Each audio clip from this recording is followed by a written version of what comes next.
ભાઈ તું મને મારા ઘર સુધી મૂકી શકે છે? કાકા પણ તમારી પાસે ગાડીની ચાવી તો છે. પણ મારી ગાડી અહીંયા નથી, એનું શું કરે છે? કાકા તમારા જેવા રોજ મળે છે. પણ તારા જેવા રોજ મળતા નથી, એનું શું ડોફા? લિસન પપ્પા, I am very open minded. Okay, જો તમને કોઈ ગમતું હોય ને તો મને કહી શકો છો. તને શું લાગે છે આ છોકરાઓ હું મારા માટે ગોતી રહ્યો છું? તારા માટે ગોતી રહ્યો છું ગાડી. એક સગાઈ અને એક લગ્ન તૂટ્યાની ગોસિપનો થાક માંડ ઉતર્યો હશે લોકોના મગજમાંથી. બીજી વખત ભૂલ થશે ને તો ફરીથી બિચારાઓએ કામે લાગી જવું પડશે. મારી દીકરી, એ ભૂલ પાછી હું નહીં થવા દઉં. એક સંબંધ તૂટે એની તકલીફમાંથી પસાર થતી વ્યક્તિ ને જ્યાં સુધી એવો લાઈફ પાર્ટનર ન મળે ત્યાં સુધી એમની સાથે ઉભા રહેવાનું મેં ડિસાઈડ કર્યું. મારે લાવણ્ય સાથે એકલામાં વાત કરવી છે. એણે હાથમાં મોટી મોટી વીંટીઓ પહેરેલી, ના તો જુદા જુદા ચહેરા મોહરા વાળી ગળામાં માળા પહેરેલી. ના, અરે રીસલા ગધેડા, લાલીને ત્યાં એને એકલી મૂકીને આવ્યો.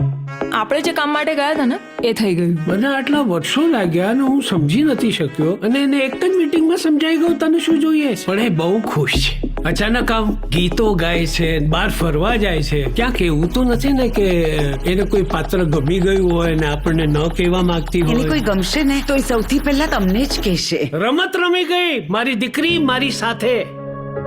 તમારા મનની આસપાસ દિવાલો ઊભી કરી દીધી છે, કારણ વગર જ. જાતે ઊભી કરેલી દિવાલો ની અંદર એક નાનકડો પ્રેમનો દરવાજો ખોલીને બહાર આવો.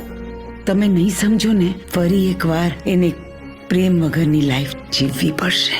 હવે મારે ખુલ્લા મને જીવવું છે અને સાથે તને પણ જીવાડવી. શું છે કે કઈ જૂનું ભૂસીશ તો કઈ નવું લખી શકીશ. આ તમે મારા પપ્પા જ છો ને?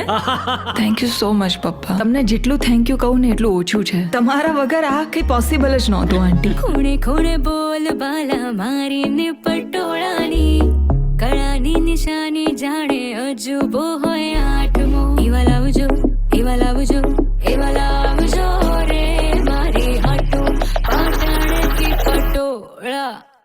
તમને કોણે હક આપ્યો અમને બધાને દુખી કરવાનો? હું એક દીકરીના સુખ માટે બીજી દીકરીને તકલીફ કેવી રીતે આપું?